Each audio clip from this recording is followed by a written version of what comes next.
Hello guys, मैं जितेंद्र आपका आपके यूट्यूब चैनल में स्वागत करता हूं और आशा करता हूं कि सभी लोग अच्छे होंगे, एकदम स्वस्थ होंगे। तो प्यारे बच्चों, जल्दी से लाइव आ जाइए क्योंकि आपकी जो क्लास है वो प्रारंभ हो चुकी है।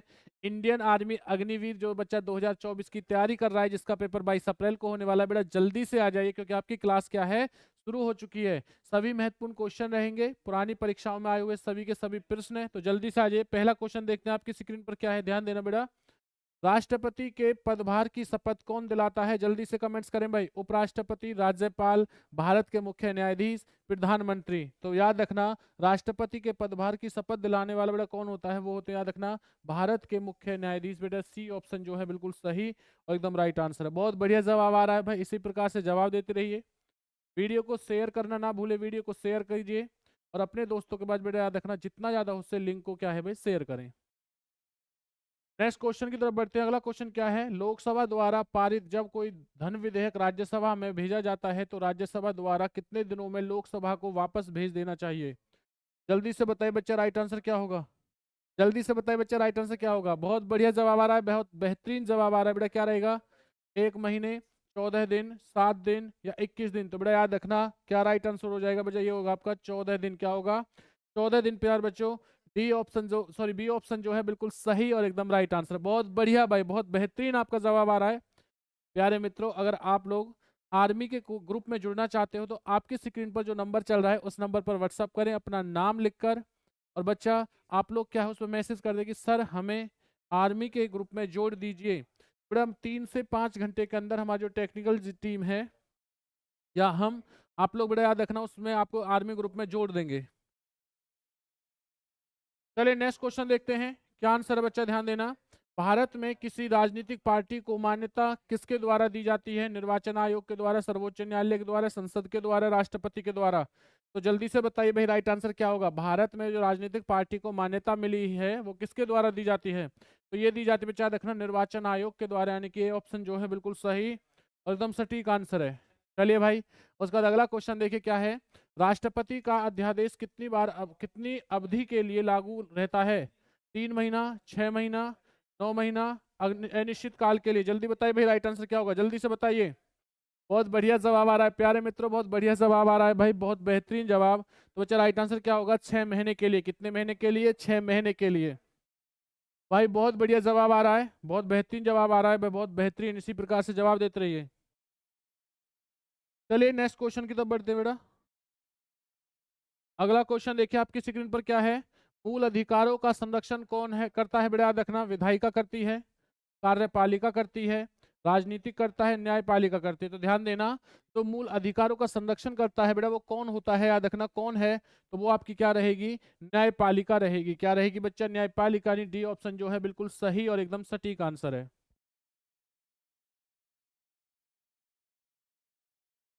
चलिए भाई, उसके बाद में नेक्स्ट क्वेश्चन देखते हैं। अगला क्वेश्चन क्या है बच्चा, ध्यान देना। लोकसभा अध्यक्ष अपना त्यागपत्र किसे देता है? प्रधानमंत्री, राष्ट्रपति, लोकसभा का उपाध्यक्ष, संसदीय कार्य मंत्री? बताइए भाई बच्चा, राइट आंसर क्या होगा? जल्दी से कमेंट्स करें भाई।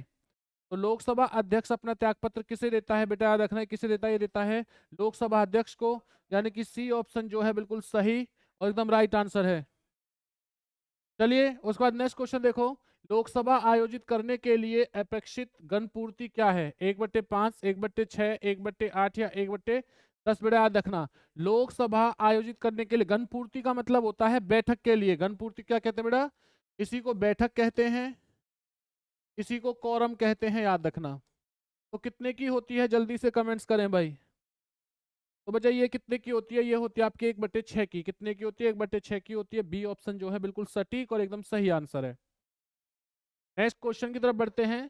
भारतीय राष्ट्रपति पद के लिए अधिकतम आयु सीमा क्या होती है? 58 वर्ष, 60 वर्ष, 62 वर्ष या कोई सीमा नहीं होती? बताइए कि भारतीय राष्ट्रपति पद के लिए जो आयु बेटा अधिकतम आयु होती है वो क्या होती है? जल्दी से कमेंट्स करें। तो वो क्या रहेगी बच्चा? ये रहेगी कोई भी नहीं। क्या हो जाएगा? याद रखना, कोई भी नहीं होती है। डी ऑप्शन जो है बिल्कुल सही एकदम राइट आंसर है। चलिए प्यारे बच्चों, उसके बाद अगले क्वेश्चन की तरफ बढ़ते हैं। अगला क्वेश्चन क्या है? किस भारतीय राज्य की राजभाषा अंग्रेजी है? मणिपुर, असम, त्रिपुरा, नागालैंड। तो जल्दी से बताइए बच्चा राइट आंसर क्या होगा। तो ध्यान देना, अगर बच्चा मैं बात करता हूँ राजभाषा की, तो राजभाषा किस राज्य की अंग्रेजी रहेगी? रहेगी आपकी नागालैंड। किसकी रहेगी भाई? नागालैंड रहेगी। डी ऑप्शन जो है बिल्कुल सही और एकदम करेक्ट आंसर है। बहुत बढ़िया जवाब आ रहा है आप सभी का। इसी प्रकार से जवाब देते रहिए, वीडियो के साथ बने रहें।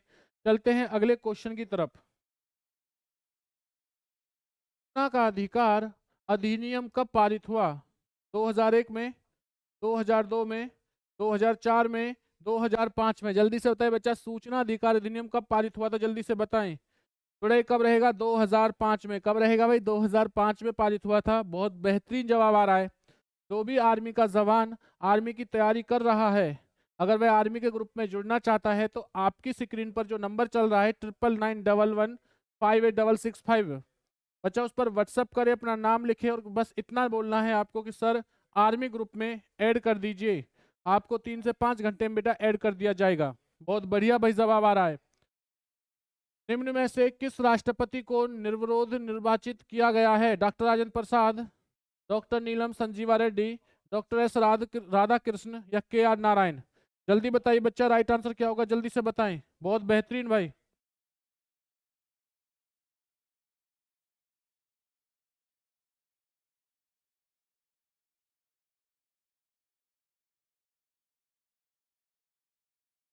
बड़े याद रखना राइट आंसर क्या होगा।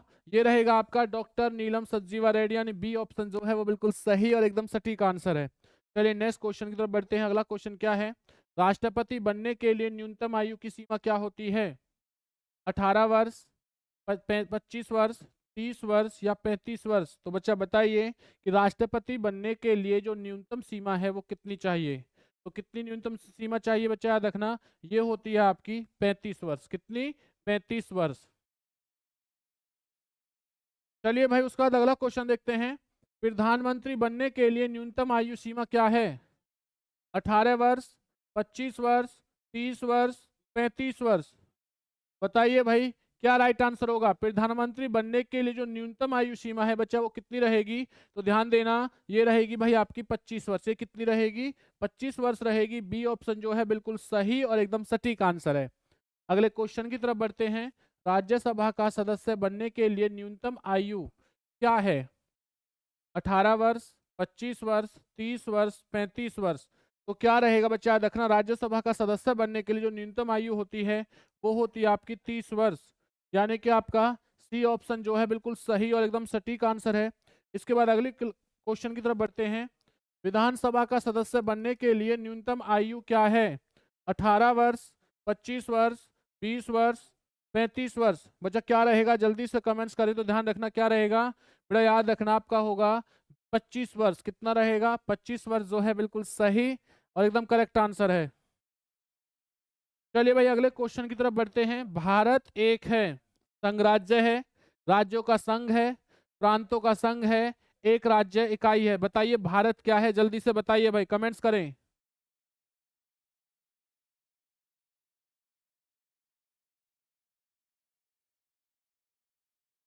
बड़ा याद रखना क्या है, भारत जो है ये राज्यों का संघ है। बच्चा क्या होगा? भारत एक राज्यों का संघ है। बी ऑप्शन जो है बिल्कुल सही और एकदम करेक्ट आंसर है। इसी के साथ नेक्स्ट क्वेश्चन की तरफ बढ़ते हैं। अगला क्वेश्चन क्या है बड़ा याद रखना।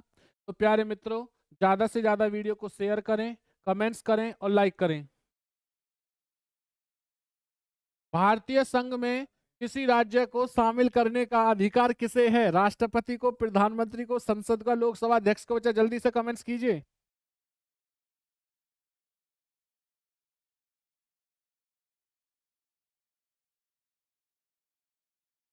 बेटा जल्दी बताइए राइट आंसर क्या होगा। तो बच्चा याद रखना, अगर मैं बात करता हूं कि जो भारतीय संघ में किसी राज्य को शामिल करने का जो अधिकार किसे दिया गया है, ये दिया गया बच्चा संसद को। किसे? संसद को। देखिए संसद के 3 अंग होते हैं। 3 अंग कौन से हैं बेटा याद रखना। पहला रहेगा बच्चा याद रखना आपका लोकसभा, सेकंड होता है राज्यसभा, और बड़ा थर्ड क्या है बेटा याद रखना, ये होता है आपका राष्ट्रपति। तो याद रखिए भाई क्या रहेगा, ये आपका बच्चा 3 होते हैं। संसद जो है, संसद 3 से मिलकर बनती है, लोकसभा, राज्यसभा, राष्ट्रपति से मिलकर। चलिए भाई अगले क्वेश्चन की तरफ बढ़ते हैं। नेक्स्ट क्वेश्चन, 500 से अधिक रजवाड़ा के भारत शामिल के लिए कौन उत्तरदायी था? Jawaharlal Nehru, B are Ambedkar, Sardar Patel, Mahatma Gandhi. तो बताइए बच्चा राइट आंसर क्या होगा? 500 से अधिक रजवाड़े जो शामिल किए गए थे बेटा, वो किसने किए थे? ये काम किसे मिला था? ध्यान देना बच्चा, ये मिला था सरदार वल्लभ भाई पटेल को। सरदार वल्लभ भाई पटेल की अगर मैं बात करता हूं तो बच्चा ध्यान देना, सरदार वल्लभ भाई पटेल, तो बेटा इसे सरदार की उपाधि है। इसे उपाधि किसने दी थी? याद रखना, ही दी थी बारडोली की महिलाओं ने।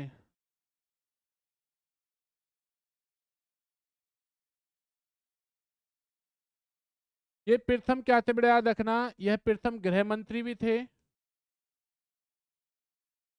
ये ही प्रथम क्या थे? उप प्रधानमंत्री।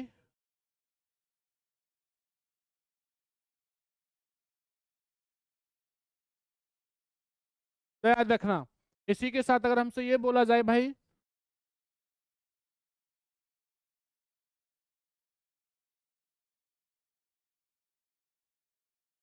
स्टैचू ऑफ यूनिटी,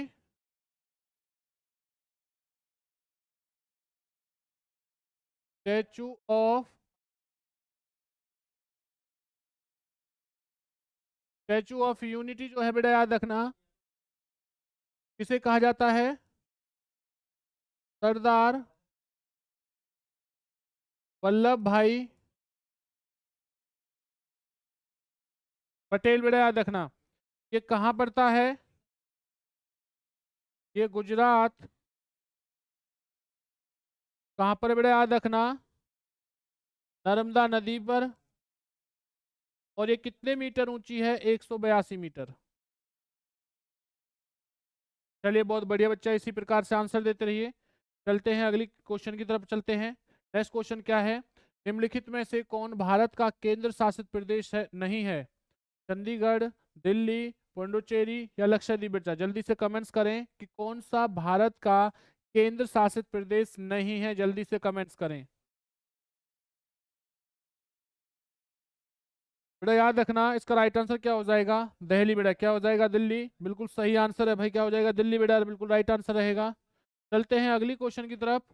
राज्य पुनर्गठन आयोजन की सिफारिशों के अनुसार भारतीय राज्यों का व्यापक पुनर्गठन कब पूरा किया गया था? 1953, 1956, 1960 या 1966? बच्चा बताइए राइट आंसर क्या होगा? जल्दी से कमेंट्स करें भाई, जल्दी से कमेंट्स करते रहिए। बहुत बेहतरीन जवाब आ रहा है बेटा, बहुत बेहतरीन। तो याद रखना क्या रहेगा? ये रहेगा आपका 1956, यानी कि बी ऑप्शन जो है बिल्कुल सही और एकदम राइट आंसर है। मिलते हैं अगले क्वेश्चन की तरफ। संपत्ति का अधिकार एक है, मौलिक अधिकार है, नैसर्गिक अधिकार है, वैधानिक अधिकार है, कानूनी अधिकार है? बच्चा बताइए राइट आंसर क्या होगा? जल्दी से बताइए भाई। संपत्ति का जो अधिकार है बेटा वो क्या है? तो याद रखना ये एक कानूनी अधिकार है। क्या है? ये कानूनी अधिकार है। डी ऑप्शन जो है बिल्कुल सही और एकदम राइट आंसर है। प्यारे मित्रों नेक्स्ट क्वेश्चन की तरफ बढ़ते हैं। राष्ट्रपति का रिक्त स्थान भर लिया जाना चाहिए 30 दिनों में, 6 महीने में, 9 महीने में या 1 वर्ष में? जल्दी से बताइए भाई राइट आंसर क्या होगा? राष्ट्रपति का जो रिक्त स्थान है वह भर लिया जाना चाहिए, तो कितने माह में? बच्चा ध्यान देना है, 6 महीने में जो है वो राष्ट्रपति का रिक्त स्थान रहता है, उसे भर लेना चाहिए। राष्ट्रपति के जो पद का वर्णन है, याद रखना पद का वर्णन किस अनुच्छेद में है? तो बच्चा याद रखना 52 में। किसका वर्णन है ये? पद का वर्णन। चलिए अगले क्वेश्चन की तरफ चलते हैं। अगला क्वेश्चन क्या है? भारत में किस तरह की अर्थव्यवस्था है? समाजवादी, मिश्रित, गांधीवादी या स्वतंत्र? तो भाई बताइए कि भारत में किस तरह की अर्थव्यवस्था है। जल्दी से भाई आप लोग कमेंट्स करें, आंसर दें। बहुत बढ़िया बच्चा, याद रखना क्या रहेगा? मिश्रित। जिस भी भाई ने बी आंसर दिया है बिल्कुल सही और एकदम राइट आंसर दिया है। बहुत बेहतरीन आप लोगों का जवाब आ रहा है, इसी प्रकार से जवाब देते रहिए।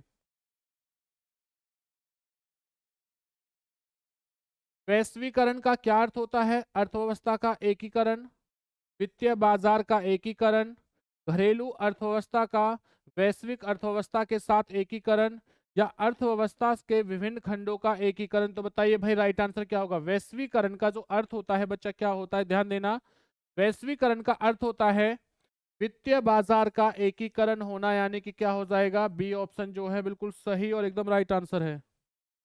चलिए भाई उसके बाद अगले क्वेश्चन की तरफ बढ़ते हैं। नेक्स्ट क्वेश्चन, भारत के किस राज्य को कुपोषण के कारण भारत का इथोपिया कहा जाता है? बिहार को, मध्य प्रदेश को, झारखंड को या उड़ीसा को? बच्चा बताइए राइट आंसर क्या होगा, जल्दी से बताइए। बहुत बढ़िया जवाब मिल रहा है भाई। तो राइट आंसर क्या होगा बच्चा, याद रखना, राइट आंसर हो जाएगा आपका मध्य प्रदेश, यानी कि एमपी जो है बिल्कुल सही और एकदम सटीक आंसर है। चलिए नेक्स्ट क्वेश्चन देखते हैं। उसके बाद में, भारत की राष्ट्रीय आय का प्रमुख स्रोत क्या है? कृषि क्षेत्र है, सेवा क्षेत्र है, उद्योग क्षेत्र है, व्यापार क्षेत्र है? तो बताइए भाई, भारत की जो राष्ट्रीय आय का प्रमुख स्रोत होता है वो क्या होता है? तो बच्चा ध्यान देना, ये क्या होता है, कृषि क्षेत्र। क्या है भाई, कृषि क्षेत्र। क्योंकि भारत जो सबसे ज्यादा निर्भर है बच्चा, वो किस पे होता है, कृषि पर। चलिए भाई उसका बाद अगला क्वेश्चन देखते हैं। प्रति व्यक्ति आय निकालने के लिए राष्ट्रीय आय को किस से भाग दिया जाता है? देश की कुल जनसंख्या से, कुल कार्यशील जनसंख्या से, देश के क्षेत्रफल से या प्रयुक्त पूंजी से? तो बताइए बच्चा राइट आंसर क्या होगा। तो ध्यान देना, इसका जो राइट आंसर हो जाएगा बच्चा वो क्या रहेगा, वो रहेगा देश की कुल जनसंख्या से। क्या रहेगा, देश की कुल जनसंख्या से, यानी ए ऑप्शन जो है बिल्कुल सही और एकदम राइट आंसर है। हवाला क्या है? किसी विषय की पूर्ण जानकारी, विदेशी मुद्रा विनिमय का अवैध कारोबार, शेयर बाजार में प्रतिभूतियों का अवैध लेन देन, या कर अपवचन? जल्दी बच्चों, राइट आंसर क्या, जल्दी से बताइए भाई। बेटा क्या रहेगा, याद रखना, विदेशी मुद्रा विनिमय अवैध, बेटा कारोबार, अवैध कारोबार रहेगा। ध्यान देना भाई, बहुत बेहतरीन आपका जवाब आ रहा है बेटा। इसी प्रकार से जवाब देते रहिए, आंसर देते रहिए, वीडियो को शेयर करते रहिए और कमेंट्स करते रहें। चलिए अगला क्वेश्चन देखते हैं। अगला क्वेश्चन क्या है?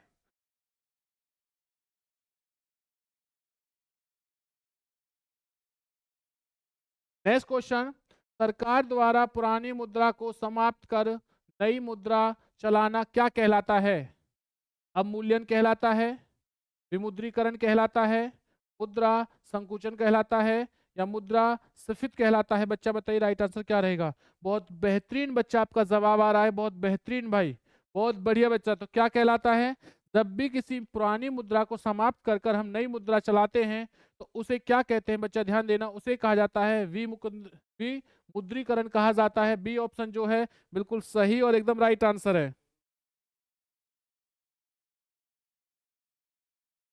चलिए भाई उसके बाद अगला क्वेश्चन देखिए।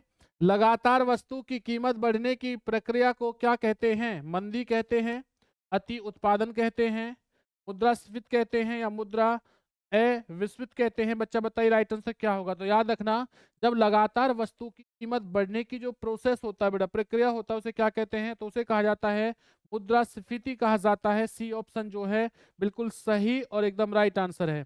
बहुत बढ़िया जवाब भाई। उसके बाद नेक्स्ट क्वेश्चन की तरफ बढ़ते हैं। भारत का सबसे बड़ा बैंक भारतीय रिजर्व बैंक क्या है?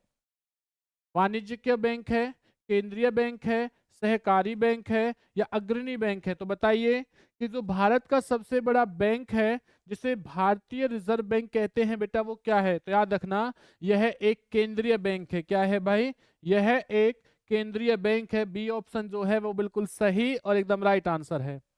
रिजर्व बैंक ऑफ इंडिया का मुख्यालय कहाँ पर स्थित है? दिल्ली में, कोलकाता में, मुंबई में, या चेन्नई में? तो बच्चा बताइए कि रिजर्व बैंक ऑफ इंडिया का जो हेड ऑफिस है वो कहाँ पर है? प्यारे मित्रों ध्यान देना, ये कहाँ पर है बेटा, ये रहेगा आपका मुंबई। कहाँ पर रहेगा बच्चा, याद रखना, मुंबई पे रहेगा, यानी कि सी ऑप्शन जो है बिल्कुल सही और एकदम राइट आंसर है। भारत में करेंसी नोट कौन जारी करता है? वित्त मंत्रालय, वित्त सचिव, state bank of India, reserve bank of India? बच्चा याद रखना, तो भारत में करेंसी की जो नोट जारी करता है वो कौन सा है? वो बच्चा रिजर्व बैंक ऑफ इंडिया। भाई क्या रहेगा, रिजर्व बैंक ऑफ इंडिया। बहुत बेहतरीन जवाब भाई, बहुत बेहतरीन जवाब मिल रहा है। इसी प्रकार से जवाब देते रहिए। चलते हैं भाई अगले क्वेश्चन की तरफ, देखिए क्या है। दलाल स्ट्रीट कहाँ स्थित है बेटा? लंदन में, पेरिस में, मुंबई में या नई दिल्ली में? तो बताइए बच्चा, जो दलाल आपका स्ट्रीट है बेटा कहाँ पर है? बहुत बेहतरीन भाई जवाब आ रहा है, बहुत बेहतरीन जवाब आ रहा है। इसी प्रकार से जवाब देते रहिए, बहुत बेहतरीन। तो बेटा राइट आंसर क्या हो जाएगा मेरे प्यारे मित्रों? राइट आंसर इसका मुंबई। कहाँ होगा? मुंबई रहेगा।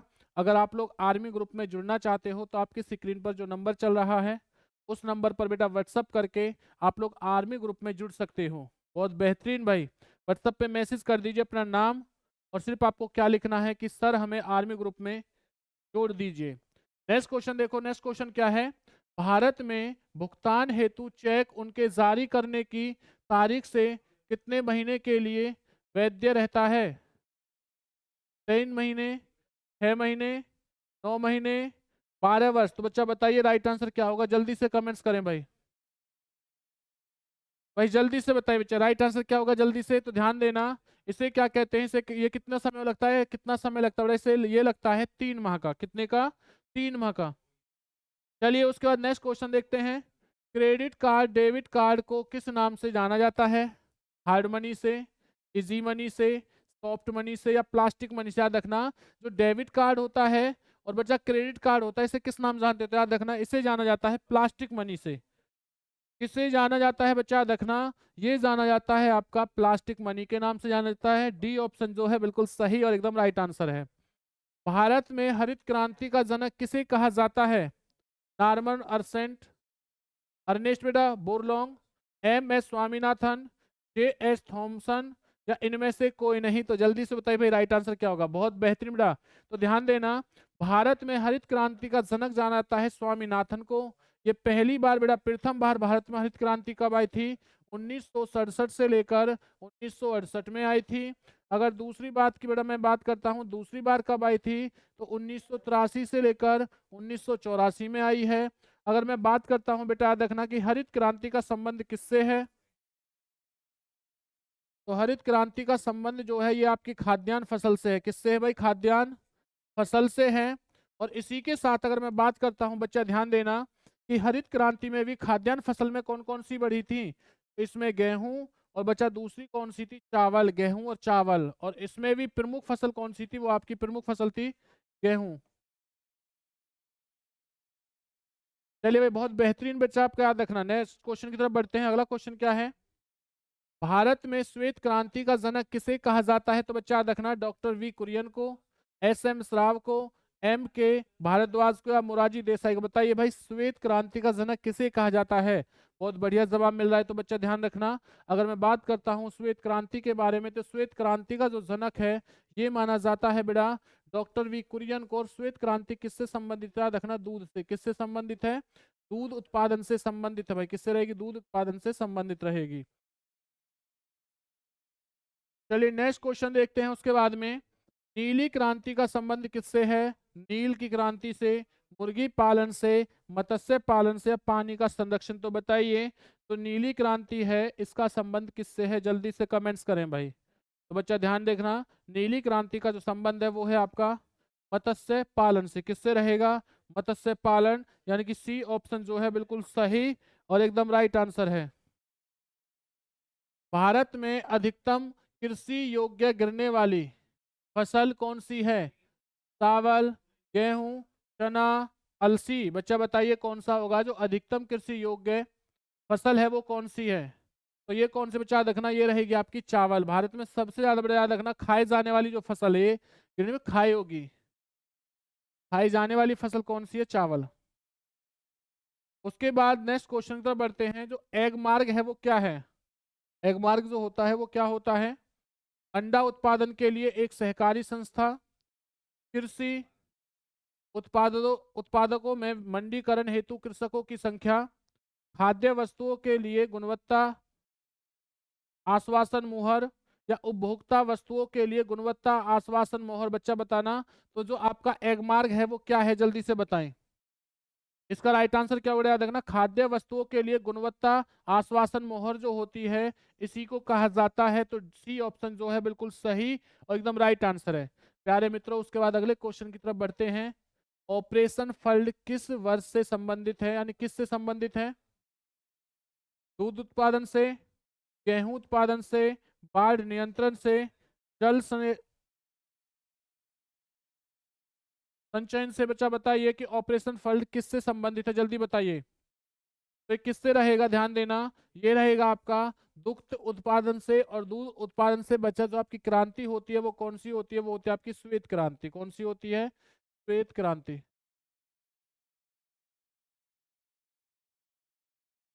चलिए भाई, उसके बाद नेक्स्ट क्वेश्चन देखते हैं।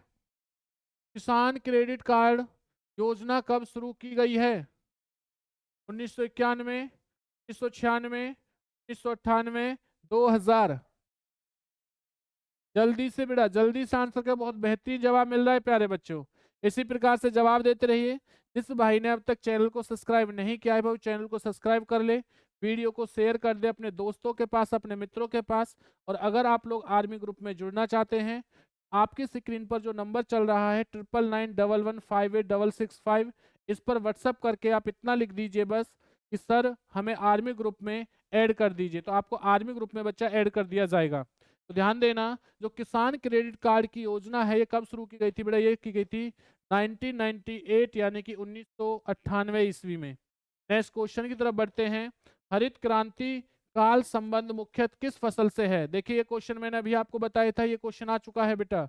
तो हरित क्रांति है, उसका जो संबंध है वो किस फसल से रहेगा? चावल से है, गेहूं से है, दालों से है, या गन्ना से है? जल्दी से कमेंट्स करें कि इसका राइट आंसर क्या होगा।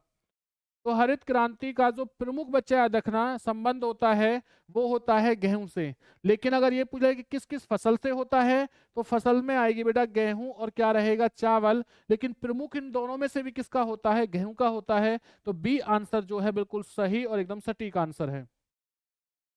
नेक्स्ट क्वेश्चन की तरफ बढ़ते हैं। फसल उत्पादन में सबसे बड़ा अंश किस राज्य का है? पंजाब का, हरियाणा, महाराष्ट्र या यूपी? तो बताइए भाई कि भारत के अंदर जो फसल उत्पादन की जाती है वो सबसे अधिक किस राज्य से उगाई जाती है? बहुत बढ़िया जवाब आ रहा है बच्चा, बहुत बेहतरीन जवाब। तो ध्यान देना, क्या कौन सा राज्य रहेगा, वो रहेगा आपका यूपी यानी कि उत्तर प्रदेश। उसी के साथ अगले क्वेश्चन की तरफ बढ़ते हैं। नेक्स्ट क्वेश्चन कौन सा है? इंद्रधनुषीय क्रांति का संबंध किससे है? हरित क्रांति से, श्वेत क्रांति से, नीली क्रांति से, या इन सभी से? तो ध्यान देना, जो इंद्रधनुष से जो क्रांति होती है उसका संबंध बेटा सभी क्रांतियों से होता है। तो तीनों की तीनों क्रांति इसमें आ जाएंगी, यानी हरित क्रांति भी है, श्वेत क्रांति भी है और नीली क्रांति भी। यानी कि क्या आंसर होगा, डी आंसर होगा। नीली क्रांति जो होती है वो किससे होती है, देखना मत्स्य उत्पादन से रहेगी। श्वेत क्रांति का संबंध दुग्ध उत्पादन से या दूध उत्पादन से रहेगा। हरित क्रांति का जो संबंध है वो किससे, खाद्यान्न उत्पादन से। बहुत बेहतरीन जवाब बेटा, क्या आंसर होगा, डी ऑप्शन जो है वो बिल्कुल सही और एकदम सटीक आंसर है। नेक्स्ट क्वेश्चन की तरफ बढ़ते हैं। भारत में गेहूं उत्पादन का सबसे बड़ा अंश किस राज्य में से होता है? पंजाब, हरियाणा, यूपी या मध्य प्रदेश? तो बताइए कि भारत में जो गेहूं होते हैं वो सबसे ज्यादा किस राज्य में होते हैं? तो बच्चा किस राज्य में होते हैं? ये होते हैं आपके यूपी। कहाँ होता है बच्चा, याद रखना, आपका यूपी होता है। अगर प्रति हेक्टेयर से पूछा जाए कि ये बताइए भाई प्रति हेक्टर के हिसाब से बेटा, हेक्टर के हिसाब से कहाँ होते हैं, तो ये होते हैं बेटा, याद रखना आपके पंजाब में भाई। बहुत बेहतरीन जवाब बेटा। चलिए चलते हैं अगले क्वेश्चन की तरफ। स्वर्णिम क्रांति का संबंध किससे है? रेशम कीट पालन से, उद्यान कृषि से, मधुमक्खी पालन से या अंगूर उत्पादन से? तो बताइए कि स्वर्णिम जो क्रांति का संबंध है वो किससे है? तो प्यारे भाइयों याद रखना किससे रहेगा, ये रहेगा आपका जो स्वर्णिम क्रांति है बच्चा, ये रहती है आपकी उद्योग क्रांति से। किससे रहेगी? उद्यान क्रांति से रहेगी। अब इसी में जो रेशम जो कीड़े रहेंगे बच्चा देखना वो किससे जुड़ा होता है, ये होता है आपका सेरिकल्चर। किस में होता है? ये होता है आपका सेरिकल्चर होता है। मधुमक्खी की बात करता हूं तो बच्चा ये क्या होगा, आपका एपीकल्चर रहेगा। क्या रहेगा, ध्यान देना, एपीकल्चर रहेगा। अंगूर से कौन सा होता है बेटा? अंगूर में होता है आपका विटीकल्चर। अंगूर में कौन सा होता है भाई? विटीकल्चर होता है। और आपका उद्यान हो ही चुका है, वो क्या रहेगा आपका, स्वर्णिम होता है। चलिए अगले क्वेश्चन की तरफ बढ़ते हैं। नेक्स्ट क्वेश्चन क्या है, ध्यान देना। नेक्स्ट क्वेश्चन है, विश्व में सबसे बड़ा दुग्ध उत्पादन देश कौन सा है? ब्राजील है, अमेरिका है, भारत है या जापान है? तो बताइए कि विश्व में जो सबसे अधिक दूध होता है बच्चा वो कहाँ पर होता है? तो ये होता है भारत में होता है। और भारत में भी किस राज्य में सबसे अधिक दूध होता है? तो याद रखना कहाँ होता है? यूपी में। प्यारे बच्चों कहाँ होता है भाई? यूपी में होता है। अगले क्वेश्चन की तरफ बढ़ते हैं। अगला क्वेश्चन कौन सा है? मसालों का बागान किस राज्य को कहा जाता है? कर्नाटक को, केरल को, महाराष्ट्र को या तमिलनाडु को? तो बताइए राइट आंसर क्या होगा। बहुत बढ़िया और बहुत बेहतरीन आप लोगों का जवाब आ रहा है। इसी प्रकार से भाई कमेंट्स करते रहें। अब आपको टोटल ये बताना है कि आप लोगों के 50 क्वेश्चन में से बेटा टोटल कितने क्वेश्चन सही गए हैं। और अगर आप लोग आर्मी ग्रुप में जुड़ना चाहते हो तो आपकी स्क्रीन पर जो नंबर चल रहा है 9991158665 बचा, इस पर व्हाट्सएप करके अपना नाम और सिर्फ इतना लिखना है कि सर हमें ग्रुप में ऐड कर दीजिए, तो आपको ग्रुप में जोड़ दिया जाएगा। और जो बच्चा अभी नया चैनल के साथ जुड़ा है वो चैनल को सब्सक्राइब कर ले। और अब वो अपनी प्रैक्टिस को और बेहतर करने के लिए पुरानी जो और वीडियो हैं बेटा, इससे पहले जितने भी वीडियो हैं सभी की सभी वीडियो को देखे, क्योंकि आपके एग्जाम के लिए बहुत ही वो महत्वपूर्ण रहेंगी। तो मिलते हैं अगली क्लास में। जय हिंद, वंदे मातरम।